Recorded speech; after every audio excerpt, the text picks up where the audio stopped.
Bom dia. Pessoal, eu vou fazer uma pequena revisão sobre o primeiro reinado e depois estarei falando sobre o período regencial aqui no Brasil. No início do primeiro reinado, quando Dom João VI acaba retornando para Portugal, acontecem algumas divergências entre as personalidades políticas ligadas a Dom Pedro I aqui no Brasil.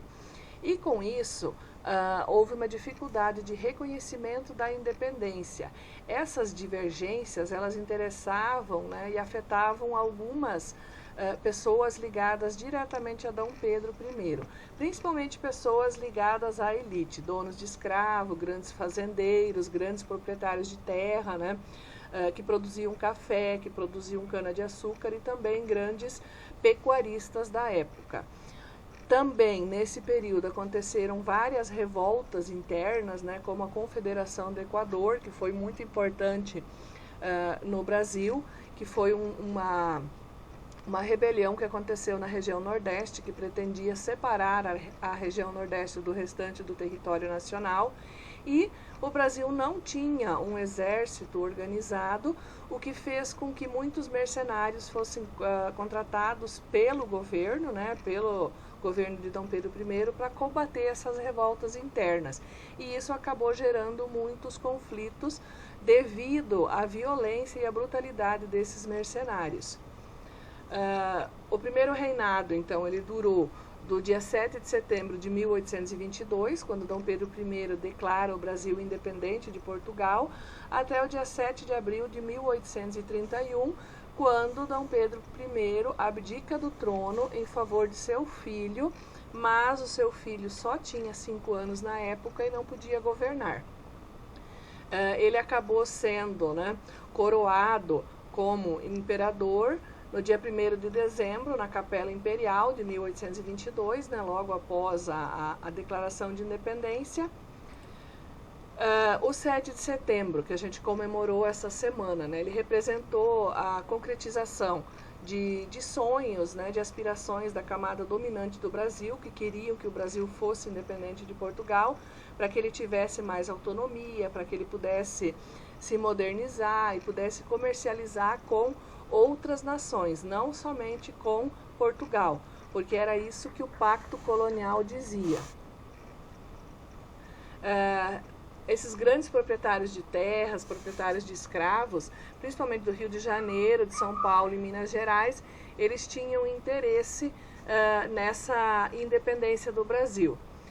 Essa aristocracia rural que cita aqui, eles desejavam a independência principalmente por causa das ideias que eles queriam impor, queriam implantar aqui no Brasil. E também eles queriam a implantação de um regime republicano e a abolição dos escravos. E assim foi organizada, então, uma monarquia brasileira, garantindo os interesses dessa aristocracia.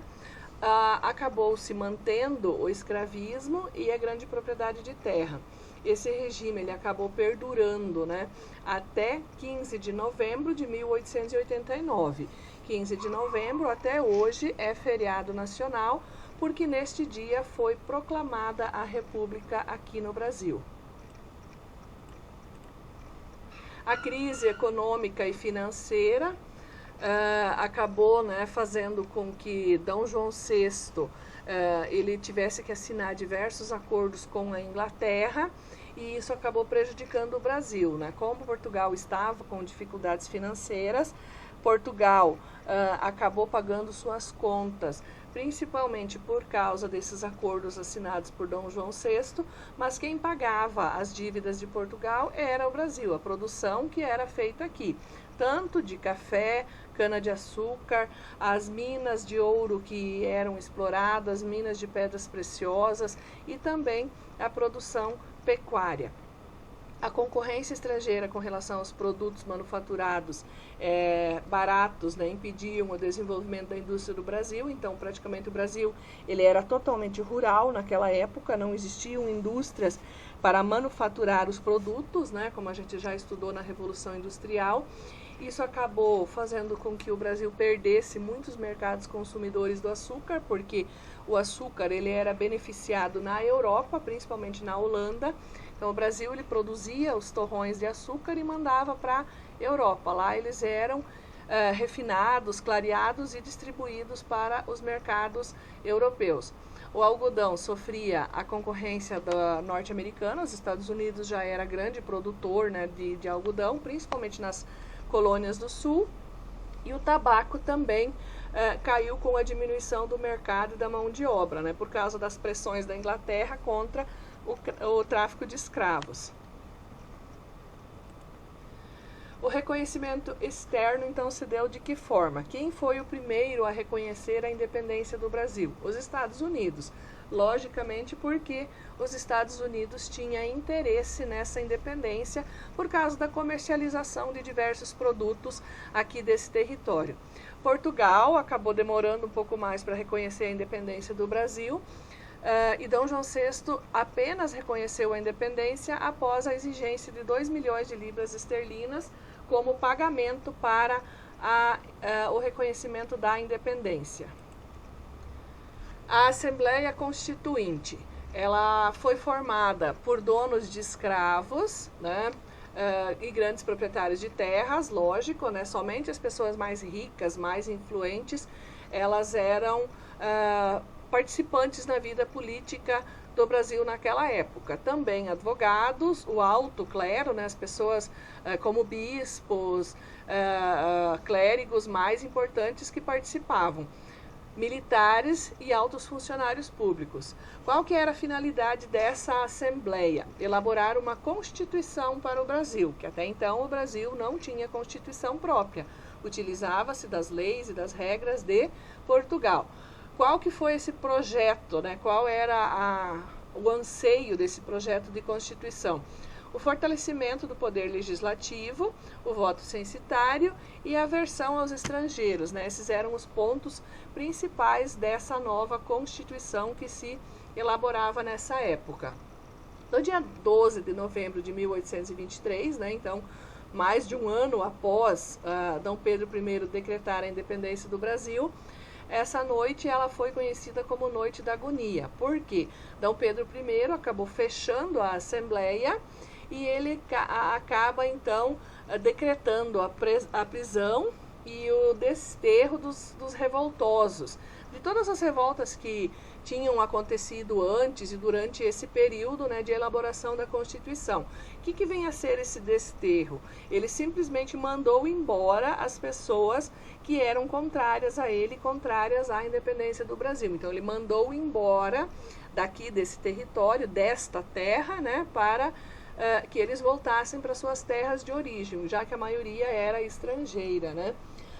Manda fazer uma constituição de acordo com seus interesses, lógico, né, já que ele era o imperador, ele ia atender aos interesses dele, e ele outorga, então, em 25 de março de 1824, a nova Constituição. O que significa outorgar?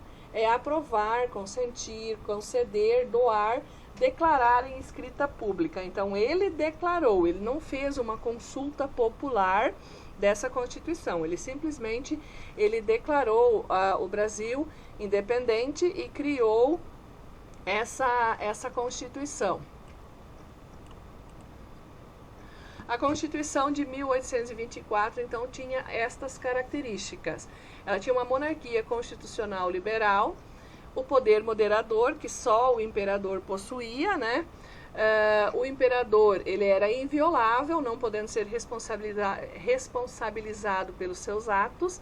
A cidadania, há portugueses que lutaram pela independência, então quem tivesse lutado a favor da independência do Brasil recebia cidadania brasileira.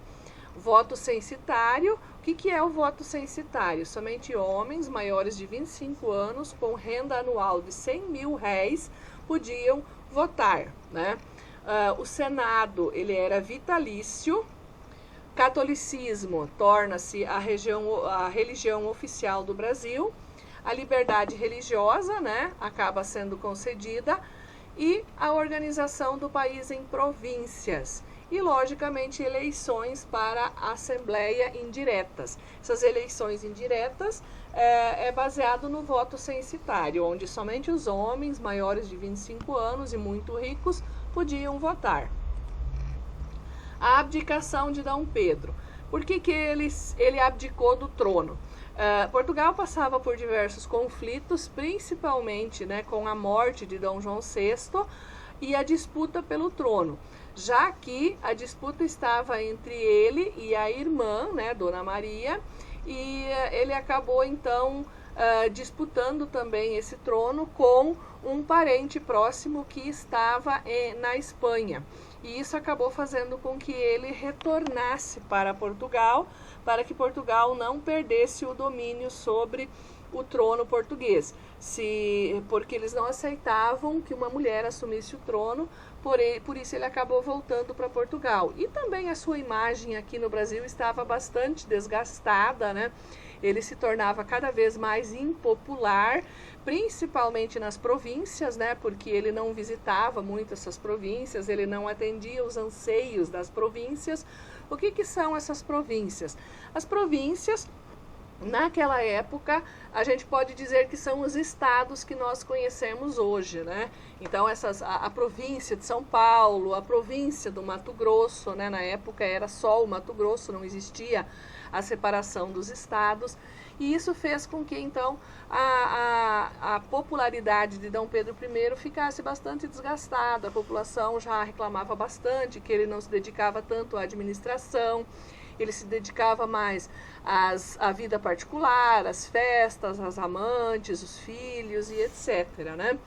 E o que foi a Noite das Garrafadas? Foi um confronto entre portugueses e brasileiros, né, que queriam festejar o retorno de Dom Pedro I. Ele então havia feito uma viagem para Santos e ele estava retornando, então eles acabaram fazendo uma festa, né, para recebê-lo de volta.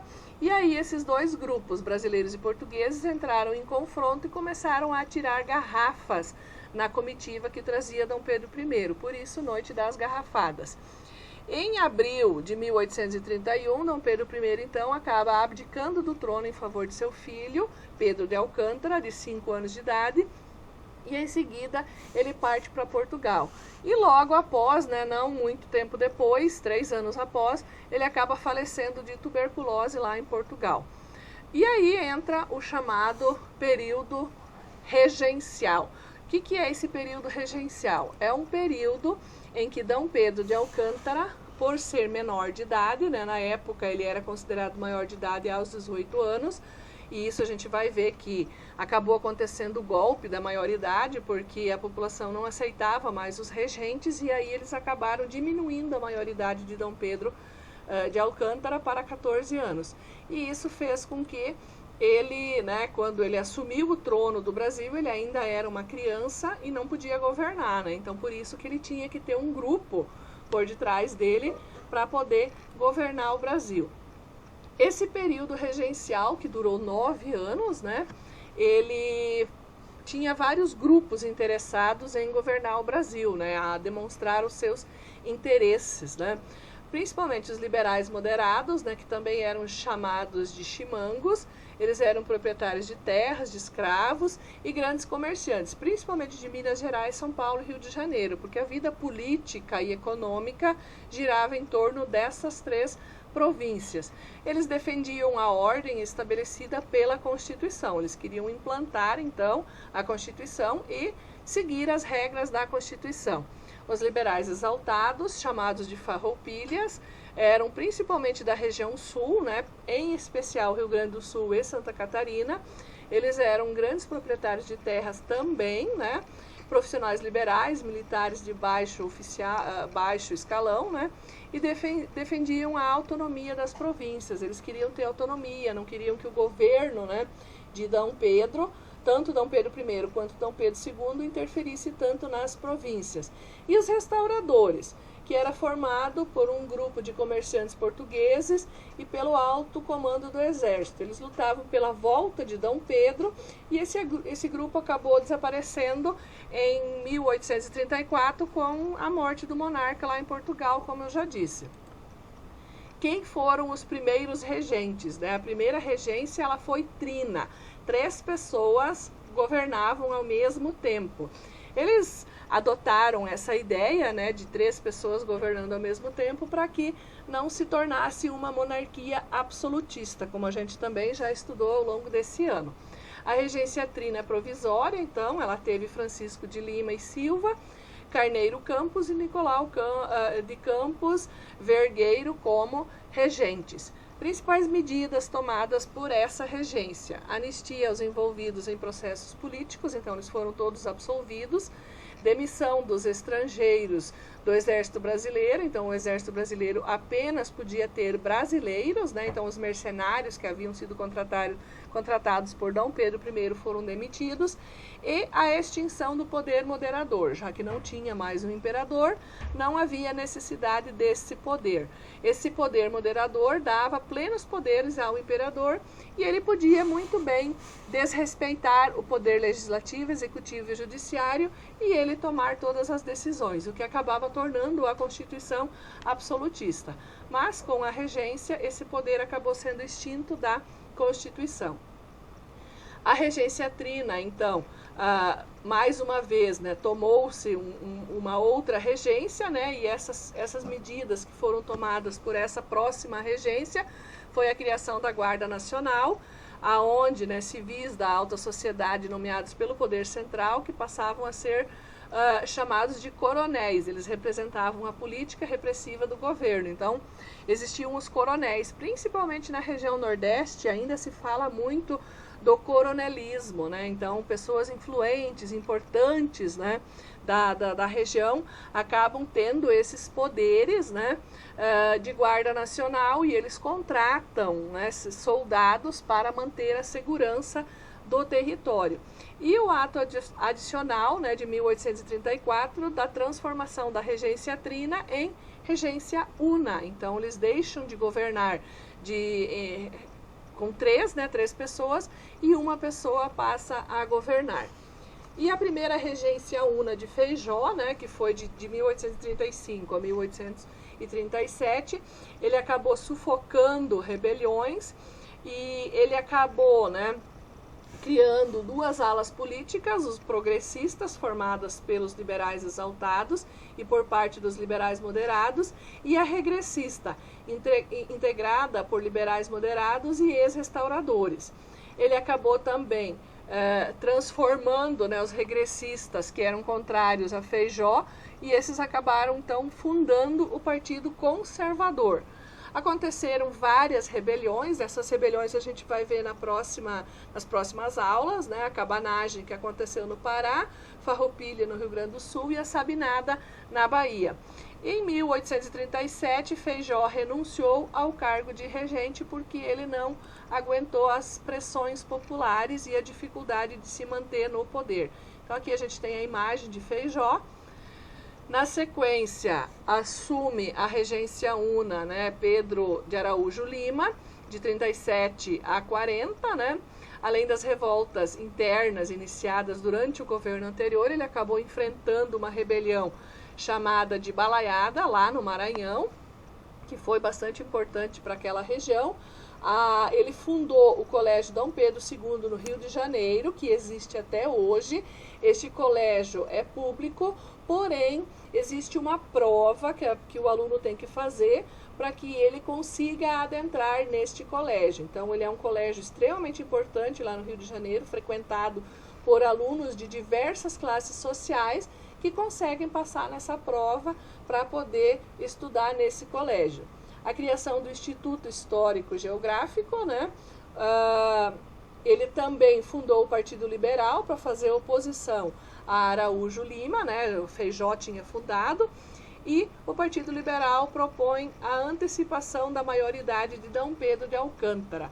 Por quê? Porque ele estava desgastado, os regentes estavam desgastados, a população não aceitava mais a regência e ansiavam pela presença de um imperador. E aí Dom Pedro II acaba sendo coroado imperador do Brasil com 14 anos de idade, e ele então passa a governar o Brasil, logicamente com uma assessoria, né, por detrás dele, porque ele era apenas um adolescente, e isso é conteúdo para as próximas aulas, já durante o segundo reinado, né, ou o segundo império.